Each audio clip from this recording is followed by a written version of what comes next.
యూదా పత్రిక 3వ వచనంలో, ప్రియులారా, మనకందరికి కలిగేడు రక్షణను గూర్చి మీకు వ్రాయవలెనని విశేషాసక్తి గల వాడనై ప్రయత్నపడుచుండగా, పరిశుద్ధులకు ఒక్కసారి అప్పగింపబడిన బోధ నిమిత్తం మీరు పోరాడవలెనని మిమ్మును వేడుకొనుచు మీకు వ్రాయవలసి వచ్చెను. ఇక్కడ మనం చాలా జాగ్రత్తగా గమనించాలి. పరిశుద్ధులకు ఒక్కసారి అప్పగింపబడిన బోధ నిమిత్తం మీరు పోరాడవలెనని మిమ్మును వేడుకొనుచు మీకు వ్రాయవలసి వచ్చెను అనేసి ఉంది. మనం చాలా జాగ్రత్తగా గమనించాలి. ఒక్కసారి అప్పగింపబడిన బోధ నిమిత్తము పోరాడాలి అనే ఒక విషయాన్ని మనం గ్రహించాలి. దేవుడు ఏం చేసాడునంటే పరిశుద్ధులకు ఒక్కసారి అప్పగించాడు ఒక బోధను. దేవుడు అప్పగింపబడినటువంటి బోధ నిమిత్తం మనము పోరాడాలి. ఈ యొక్క సమయం ముందు మనం ఆలోచించబోయేటటువంటి అంశము, పరిశుద్ధులకు ఒక్కసారి అప్పగింపబడిన బోధ నిమిత్తం పోరాడుదాం. దేవుడు పరిశుద్ధులకు ఒక్కసారి అప్పగించాడు. పరిశుద్ధులు అంటే ఎవరునంటే, కొరింథీయులకు రాసిన మొదటి పత్రిక మొదటి అధ్యాయం 2వ వచనంలో, కొరింథీయులకు రాసిన మొదటి పత్రిక మొదటి అధ్యాయం 2వ వచనం, కొరింథీలోనున్న దేవుని సంఘమునకు అనగా క్రీస్తేసునందు పరిశుద్ధపరచబడిన వారై పరిశుద్ధులుగా ఉండుటకు పిలువబడిన వారు. పరిశుద్ధులు ఎవరునంటే పరిశుద్ధులుగా ఉండటానికి పిలువబడిన వారు.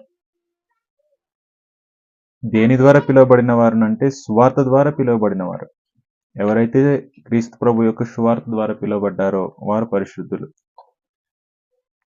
తెస్సలోనికీయులకు రాసినటువంటి 2వ పత్రిక 2వ అధ్యాయము 14వ వచనంలో, మీరిలాగున రక్షింపబడి మన ప్రభువైన యేసుక్రీస్తు యొక్క మహిమను పొందవలెనని ఆయన మా స్వార్థ వలన మిమ్మును పిలిచెను.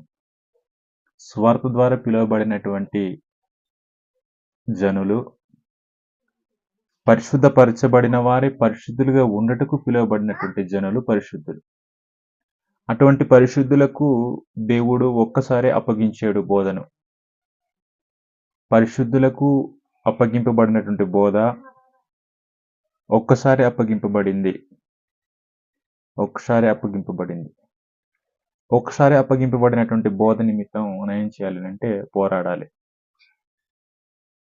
ఆ బోధ నిమిత్తం పోరాడాలి. యూదా పత్రిక 3వ వచనంలో అదే విషయం తెలియజేస్తున్నాడు. పరిశుద్ధులకు ఒక్కసారి అప్పగింపబడిన బోధ, పరిశుద్ధులకు ఒక్కసారి అప్పగింపబడింది. ఒక్కసారి అప్పగింపబడిన బోధ నిమిత్తం మీరు పోరాడవలనని మిమ్మల్ని వేడుకొనుచు మీకు వ్రాయవలసి వచ్చింది. పరిశుద్ధులకు ఒక్కసారి అప్పగింపబడిన బోధ నిమిత్తం పోరాడాలి. గలతీయులకు రాసిన పత్రిక మొదటి అధ్యాయం, గలతీయులకు రాసిన పత్రిక మొదటి అధ్యాయము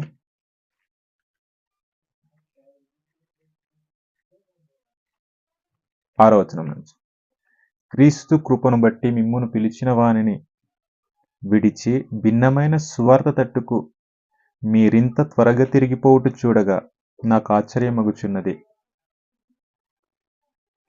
అది మరి ఒక సువార్త కాదు గాని క్రీస్తు సువార్తను చెరపగోరి మిమ్మును కలవరపరచువారు కొందరున్నారు. మేము మీకు ప్రకటించిన సువార్త గాక మరి యొక్క సువార్తను మేమైనను పరలోకము నుండి వచ్చిన ఒక దూత అయినను మీకు ప్రకటించిన ఎడల అతడు శాపగ్రస్తుడవును గాక. మేమిది వరకు చెప్పిన ప్రకారం ఇప్పుడును మరలా చెప్పుచున్నాం, మీరు అంగీకరించిన సువార్త గాక మరి ఒకటి ఎవడైనను మీకు ప్రకటించిన ఎడల వాడు శాపగ్రస్తుడవును గాక అని అన్నారు. అపోస్తులు ప్రకటించినటువంటి సువార్త లేదా బోధ అది ఒక్కసారి అప్పగింపబడింది. ఆ బోధ ఎలాగ అప్పగింపబడింది అంటే, అనాది మర్మమై ఉన్నటువంటి ఒక బోధ పరిశుద్ధులకు ఒక్కసారి అప్పగింపబడింది అనే విషయాన్ని గ్రహించాలి. రోమీయులకు రాసిన పత్రిక 16వ అధ్యాయం, రోమీయులకు రాసిన పత్రిక 16వ అధ్యాయం 25వ వచనం, సమస్తమైన అన్యజనులు విశ్వాసమునకు విధేయులగునట్లు అనాది నుండి రహస్యంగా ఉంచబడి ఇప్పుడు ప్రత్యక్షపరచబడిన మర్మము నిత్య దేవుని ఆజ్ఞ ప్రకారము ప్రవక్తల లేఖనముల ద్వారా వారికి తెలుపబడి ఉన్నది. ఈ మర్మమును అనుసరించి ఉన్న నా స్వార్థ ప్రకారముగాను అనాదిలో మర్మమై ఉన్నటువంటి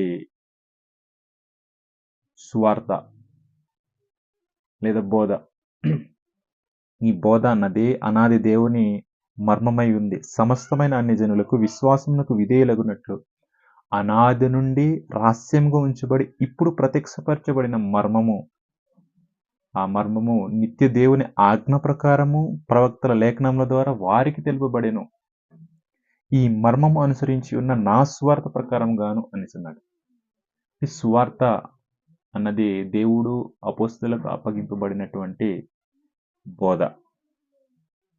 ఆ సువార్త అన్నది అపోస్తలులకు అప్పగింపబడినటువంటి బోధ. ఆ బోధను ప్రకటించిన తర్వాత వేరే బోధ అనేది ప్రకటింపకూడదు అన్నది గ్రంథం తెలియజేస్తున్నటువంటి వాస్తవం.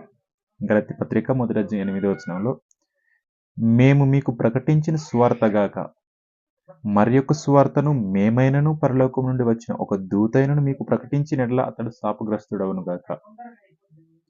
మేమిది వరకు చెప్పిన ప్రకారం ఇప్పుడును మరలా చెప్పుచున్నాము, మీరు అంగీకరించిన సువార్తగాక మరి ఒకటి ఎవడైనను మీకు ప్రకటించినట్లా వాడు శాపగ్రస్తుడవును గాక అని. కాబట్టి దేవుడు పరిశుద్ధులకు అనగా అపోస్తులకు అప్పగింపబడినటువంటి బోధ నిమిత్తం పోరాడాలి. దానికి భిన్నమైన బోధ ఏదైనా కానీ, ఏ బోధ మనకు బోధింపబడినా కానీ భిన్నమైన బోధను మనం ఏం చేయాలి? ఎదిరించాలి. బోధ నిమిత్తం పోరాడాలి. 2 తిమోతి పత్రిక 1:13 నుంచి క్రీస్తేసునందుంచవలసిన విశ్వాస ప్రేమలు కలిగిన వాడవై నీవు నా వలన వినిన హితవాక్య ప్రమాణమును గైకొనుము. నా వలన అంటే అపోస్తులు ఏదైతే బోధించారో ఆ బోధింపబడినటువంటి ఆ బోధ నిమిత్తం పోరాడాలి. క్రీస్తేసునందు ఉంచవలసిన విశ్వాస ప్రేమలు కలిగిన వాడై నీవు నా వలన వినిన హితవాక్య ప్రమాణమును గైకొనుము. నీకు అప్పగింపబడిన ఆ మంచి పదార్థమును మనలో నివసించు పరిశుద్ధాత్మ వలన కాపాడుము. ఆ హితవాక్య ప్రమాణమును, పరిశుద్ధులకు అప్పగింపబడినటువంటి బోధను మనలో నివసింపజేయాలి. మనం నివసింపజేయాలి అనే ఒక విషయాన్ని ఇక్కడ తెలియజేస్తూ ఉన్నాను. పరిశుద్ధాత్మ వలన కాపాడాలి. మనకు అప్పగింపబడినటువంటి పరిశుద్ధులకు అప్పగింపబడినటువంటి బోధ హితవాక్య ప్రమాణము గైకొంటూ మనలో నివసింపజేస్తూ పరిశుద్ధాత్మ వలన కాపాడుకోవాలి ఒక్కసారి అప్పగింపబడినటువంటి బోధను. కాబట్టి సువార్త అన్నది కాలానుగుణంగా మారేది కాదు. దేవుడు అప్పగించినటువంటి బోధ సంపూర్ణమైనది. దానికి ఏది కూడా జోడించకూడదు. దానికి జోడించడమో లేదా తీసివేయడమో మన అధికారంలో లేదు. దేవుడు ఏదైతే అప్పగించిన దానిని మాత్రమే మనం ఏం చేయాలి అంటే కాపాడుకుంటూ దాని నిమిత్తం పోరాడుతూ మన విశ్వాస జీవితాన్ని కొనసాగించవలసినటువంటి అవసరం ఉంది. అదే విషయాన్ని పౌలు గారు ఏమని తెలియజేస్తున్నాడు అంటే మేము మీకు ప్రకటించినటువంటి సువార్తగాక. గలతీ పత్రిక 1:8 గలతీలకు రాసిన పత్రిక 1:6 నుంచి చదివినట్లయితే గలతీ పత్రిక 1:6 నుంచి క్రీస్తు కృపను బట్టి మిమ్మును పిలిచినవాడు దేవుణ్ణి విడిచి భిన్నమైన స్వార్థ తట్టుకు మీరింత త్వరగా తిరిగిపోవట చూడగా నాకు ఆశ్చర్యమగుచున్నది. భిన్నమైన స్వార్థ తట్టుకు మీరు తిరగకూడదు. మీరు తిరిగేరు, నాకు ఆశ్చర్యం వేస్తుంది. అది మరి ఒక సువార్త కాదు గాని క్రీస్తు సువార్తను చెరుపగోరి మిమ్మల్ని కలవరపరచువారు కొందరున్నారు. మేము మీకు ప్రకటించిన సువార్తగాక మరి యొక్క సువార్తను మేమైనను పరలోకం నుండి వచ్చిన ఒక దూతైనను మీకు ప్రకటించిన ఎడల అతడు శాపగ్రస్తుడవును గాక అని అన్నాడు. అది శాపగ్రస్తమైనటువంటి బోధ. మేము ఇదివరకు చెప్పిన ప్రకారం ఇప్పుడును మరలా చెప్పుచున్నాం. మీరు అంగీకరించిన సువార్త గాక మరొకటి ఎవడైనను మీకు ప్రకటించిన యెడల వాడు శాపగ్రస్తుడవును గాక అని అన్నాడు. కాబట్టి మనం చాలా జాగ్రత్తగా గమనించాలి. పరిశుద్ధులకు ఒక్కసారి అప్పగింపబడినటువంటి బోధ నిమిత్తం పోరాటం చేయాలి. ఆ బోధ మనలో నివసింపజేయాలి. పరిశుద్ధాత్మ వలన కాపాడబడాలి. ఆ బోధ పరిశుద్ధాత్మ వలన కాపాడుకోవాలి. నెంబర్ 2, సత్యబోధ కోసం పోరాటం అనేది అవసరం. అదే విషయాన్ని యూదా పత్రికలో తెలియజేశాడు. పరిశుద్ధులకు ఒక్కసారి అప్పగింపబడినటువంటి బోధ నిమిత్తము మీరు పోరాడవలనని మిమ్మును వేడుకొనుచు మీకు వ్రాయవలసి వచ్చిన అనేసి అన్నాడు. పరిశుద్ధులకు ఒక్కసారి అప్పగింపబడిన బోధ నిమిత్తము మీరు పోరాడవలనని మిమ్మును వేడుకొనుచు మీకు వ్రాయవలసి వచ్చింది. పరిశుద్ధులకు అప్పగింపబడినటువంటి బోధ నిమిత్తము, సత్యబోధ నిమిత్తము పోరాటం అనేది అవసరం. పోరాటం అనేది చేయాలి. తిమోతికి రాసినటువంటి మొదటి పత్రిక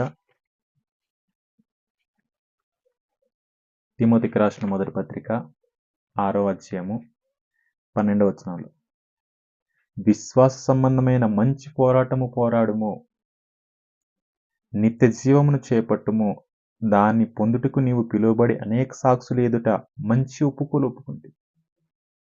విశ్వాస సంబంధమైన పోరాటము మనము పోరాడాలి, నిత్య జీవాన్ని చేపట్టాలి. కాబట్టి సత్యబోధ కోసం పోరాడితేనే నిత్య జీవాన్ని చేపట్టుకోగలం. కాబట్టి పరిశుద్ధులకు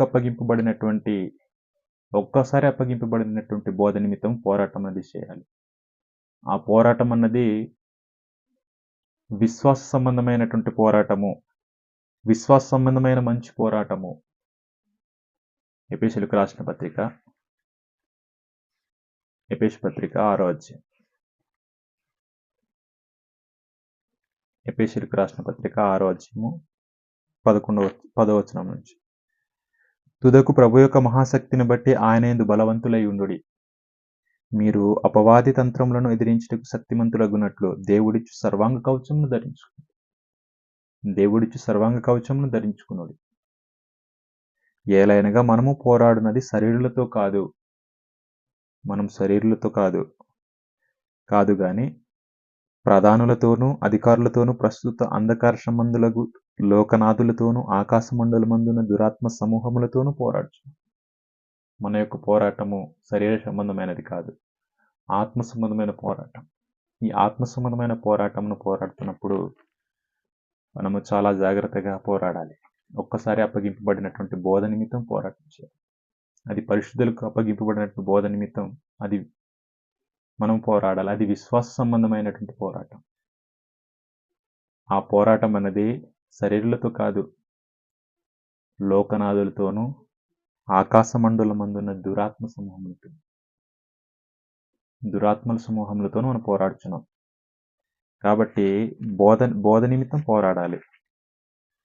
మొదటి యోహాను పత్రిక 4వ అధ్యాయం 1వ వచనంలో, ప్రియులారా, అనేకులైన అబద్ధ ప్రవక్తలు లోకంలోనికి బయలువెళ్ళి ఉన్నారు గనుక ప్రతి ఆత్మను నమ్మక.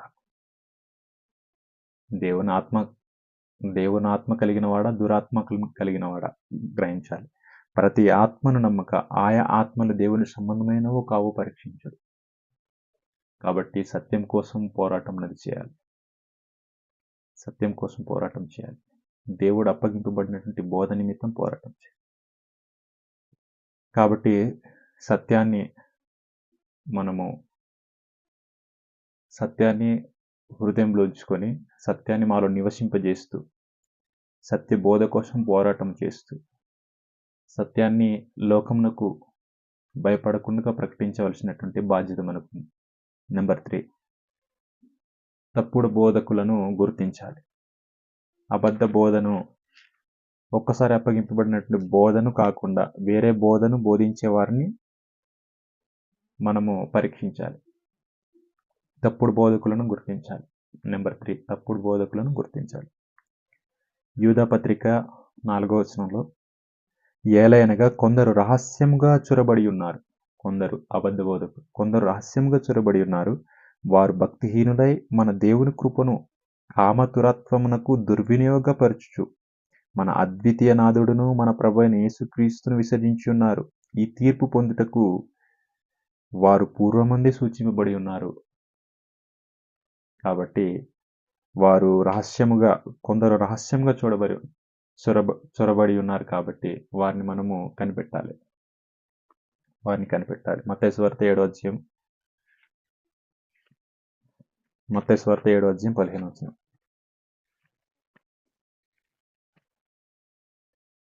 రహస్యంగా చొరబడినటువంటి అబద్ధ బోధకులను మనం కనిపెట్టాలి. మత్తయి సువార్త 7వ అధ్యాయము 15వ వచనంలో, అబద్ధ ప్రవక్తలను గురించి జాగ్రత్త పడుడి. అబద్ధ ప్రవక్తలను గురించి మనం ఏం చేయాలంటే జాగ్రత్త పడాలి. అబద్ధ ప్రవక్తలను గురించి జాగ్రత్త పడి, వారు గొర్రెల చర్మములు వేసుకొని మీ యొద్దకు వత్తురు కానీ లోపల వారు క్రూరమైన తోడేలు అనేసి. కాబట్టి ఒక్కసారి అప్పగింపబడినటువంటి బోధను ప్రకటించకుండగా ఏ బోధను ప్రకటించిన, వేరొక బోధను, భిన్నమైన బోధను ప్రకటించిన మనం కనిపెట్టాలి. కనిపెట్టి వారిలో నుంచి తొలగిపోవాలి. పేతురు రాసిన 2వ పత్రిక 2వ అధ్యాయం. పేతురు రాసినటువంటి 2వ పత్రిక 2వ అధ్యాయం 1వ వచనాలు, మరియు అబద్ధ ప్రవక్తలు ప్రజల్లో ఉండిరి, అటువలనే మీలోను అబద్ధ బోధకులుందురు. వీరు తమను కొనిన ప్రభువును కూడా విసర్జించుచు తమకు తామే శీఘ్రముగా నాశనం కలుగజేసుకొనుచు నాశనకరముగు భిన్నాభిప్రాయములను రహస్యముగా బోధించుదురు. కాబట్టి మనం చాలా జాగ్రత్తగా గమనించాలి. అబద్ధ బోధకులు ఎవరో గుర్తించగలగాలి. అబద్ధ బోధలు ఎలా ఉంటాయో మనము గ్రహించగలగాలి. సాతాను చాలాసార్లు తప్పుడు బోధల ద్వారా సంఘంలోనికి ప్రవేశిస్తాడు. సాతాను అబద్ధ బోధల ద్వారా సంఘంలో ప్రవేశిస్తాడు. ప్రవేశించినటువంటి ఆ యొక్క బోధలను మనం గుర్తించగలగాలి. ఎగ్జాంపుల్గా 2 తిమోతి పత్రిక 2వ అధ్యాయం.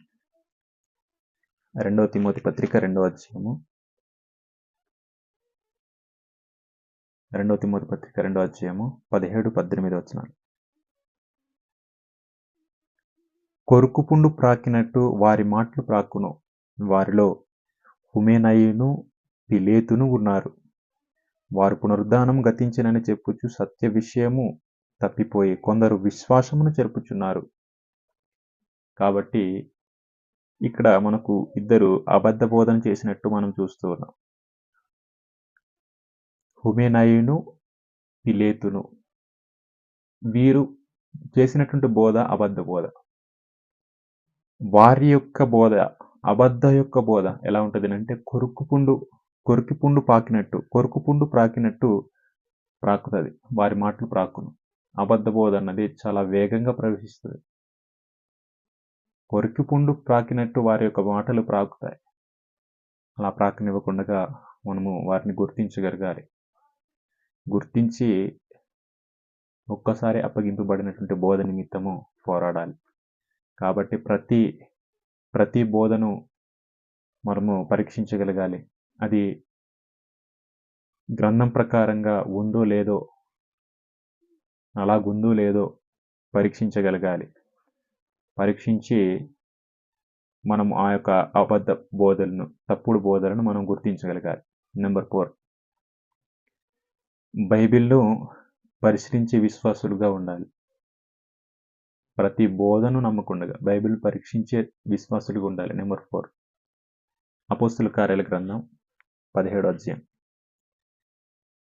బెరాయ పట్టణస్థులు వలె మన యొక్క విశ్వాసం ఉండాలి. అపోస్తుల కార్యాల గ్రంథం 17వ అధ్యాయం 11వ వచనంలో, వీరు దెసలోనికయలో ఉన్నవారి కంటే గనులై ఉండిరి కనుక ఆసక్తితో వాక్యమును అంగీకరించి పౌలును సీలను చెప్పిన సంగతులు అలాగున్నవో లేవో అని ప్రతి దినము లేఖనములను పరిశోధించు వచ్చారు. గ్రంథంలో అలాగున్నాయా లేవా పరిశీలించేటటువంటి విశ్వాసులుగా మనం ఉండాలి. బెరయా పట్టణస్థుల వలె మన యొక్క విశ్వాసం, మన యొక్క పరీక్ష అన్నది ఉండాలి. బెరయా పట్టణస్థుల వలె మనము పరీక్షించగలగాలి. 2 తిమోతి పత్రిక 3వ అధ్యాయం. తిమోతికి రాసిన 2వ పత్రిక 3వ అధ్యాయము 16-17 వచనాలు. దైవజనుడు సన్నద్ధుడై ప్రతి సత్కార్యమునకు పూర్ణముగా సిద్ధపడి ఉండునట్లు దైవావేశం వలన కలిగిన ప్రతి లేఖనమును ఉపదేశించుటకును, ఖండించుటకును, తప్పుదిద్దుటకును, నీతియందు శిక్ష చేయుటకును ప్రయోజనకరమై ఉన్నది. కాబట్టి తప్పుదిద్దాలన్నా, ఉపదేశించాలన్నా, ఖండించాలన్నా, నీతియందు శిక్ష చేయాలన్నా లేఖనమును ఉన్నది ఉన్నట్టుగా గ్రహించగలగాలి. కాబట్టి మనము బైబిల్ను పరిశీలించేటటువంటి విశ్వాసులుగా ఉండాలి. బైబిల్ పరిశీలించేటటువంటి విశ్వాసులుగా అంటే బెరయా పట్టణస్థుల వలె మనం ఉండాలి. అలా పరీక్షించగలిగినట్లయితే మనము సత్యమందు నిలిచి ఉంటాం.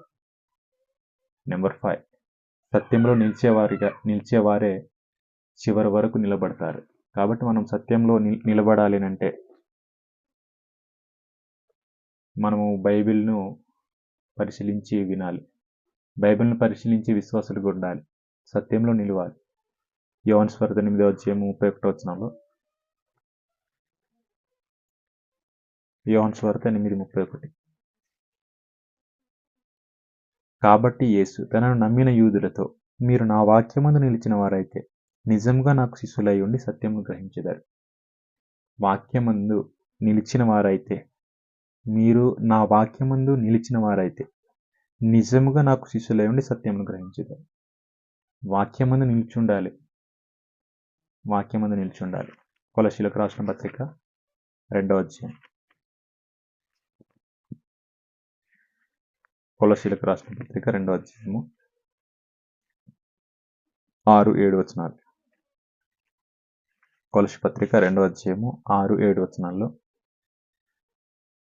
ఆయన దేవుని స్వరూపము కలిగిన వాడై ఉండి దేవునితో సమానంగా ఉండుట విడిచిపెట్టకూడని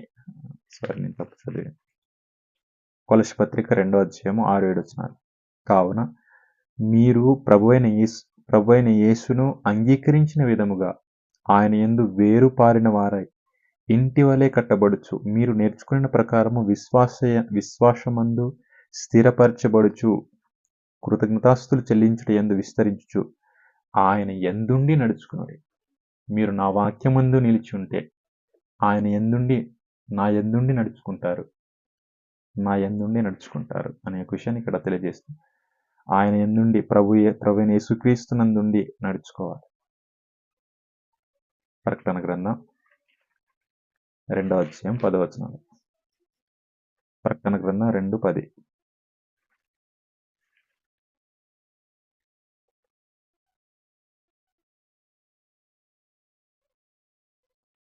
ఇదిగో మీరు శోధింపబడినట్లు అపవాది మీలో కొందరిని చెరలో వేయింపబోచున్నాడు.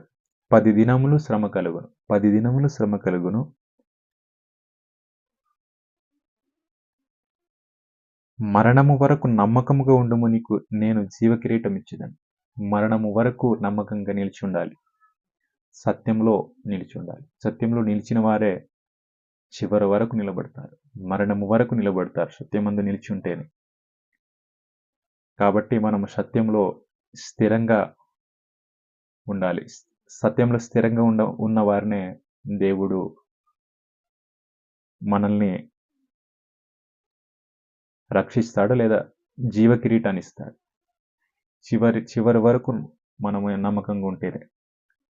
కాబట్టి మనం చాలా జాగ్రత్తగా పరిశీలన చేసుకోవాలి. నెంబర్ 6, సత్యబోధను తర్వాత తరాలకు అందించగలగాలి. సత్యబోధను అంటే ఒక్కసారి అప్పగింపబడినటువంటి బోధను తర్వాత తరాలకు అప్పగించగలగాలి. తిమోతికి రాసినటువంటి 2వ పత్రిక 2వ అధ్యాయము మొదటి 2 వచనాల్లో, నా కుమారుడా, క్రీస్తేసునందున్న కృపచేత బలవంతుడము కమ్ము. నీవు అనేక సాక్షుల ఎదుట నా వలన వినిన సంగతులను ఇతరులకు బోధించుటకు సామర్థ్యము గల నమ్మకమైన మనుషులకు అప్పగించుము.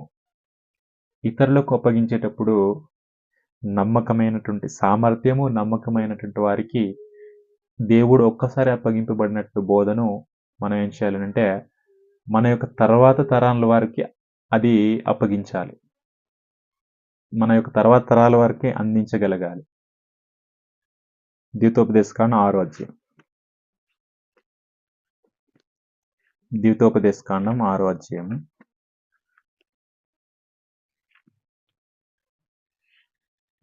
6వ వచనం నుంచి. ద్వితోపదేశకాండం 6వ అధ్యాయం 6వ వచనం నుంచి. నేడు నేను నీకు ఆజ్ఞాపించు ఈ మాటలు నీ హృదయంలో ఉండవలెను. నీవు నీ కుమారులకు వాటిని అభ్యసింపజేసి, నీ కుమారులకు నీ తర్వాత తరం వారికి అభ్యసింపజేసి, నీ ఇంట కూర్చున్నప్పుడు, త్రోవ నడుచున్నప్పుడు, పండుకొనున్నప్పుడు, లేచినప్పుడు వాటిని గురించి మాట్లాడును, సూచనగా వాటిని నీ చేతి కట్టుకొనవలెను. ధర్మశాస్త్రంను అప్పగించినప్పుడు, ధర్మశాస్త్రం ఇశ్రాయేలు ప్రజలకు ఇచ్చినప్పుడు, తన యొక్క పిల్లలకు నేర్పించే ఒక క్రమాన్ని అక్కడ వివరించడం జరిగింది. కాబట్టి మనం అపోస్తలుల యొక్క బోధన కూడా మన యొక్క తర్వాత తరాల వారికి మనము ఒక్కసారి అప్పగింపబడినట్టు బోధను అప్పగించేటప్పుడు 2 విషయాలు చూడాలి. సామర్థ్యం, నమ్మకం. సామర్థ్యము, నమ్మకం గల మనుషులకు ఒక్కసారి అప్పగింపబడినటువంటి బోధను అప్పగించాలి. అలా అప్పగించినట్లయితే మన యొక్క తర్వాత తరాల వారికి ఒక్కసారి అప్పగింపబడినటువంటి బోధ అది అందడానికి అవకాశం ఉంటుంది. కాబట్టి చాలా జాగ్రత్తగా గమనించాలి. అప్పగింపబడినట్టు బోధను తెలుసుకోవాలి. తప్పుడు బోధలను గుర్తించి తిరస్కరించాలి. సత్యం కోసం ధైర్యంగా నిలబడాలి. తర్వాత తరాలకు అదే సత్యాన్ని అప్పగించాలి. అలా అప్పగించగలగాలని మీ అందరికీ మనం చేస్తూ ఉన్నాం. తిమోతికి రాసిన రెండో పత్రిక మొదటి అధ్యాయము 13వ వచనం నుంచి మనం చదువుదాం. 13, 14 వచనాలు.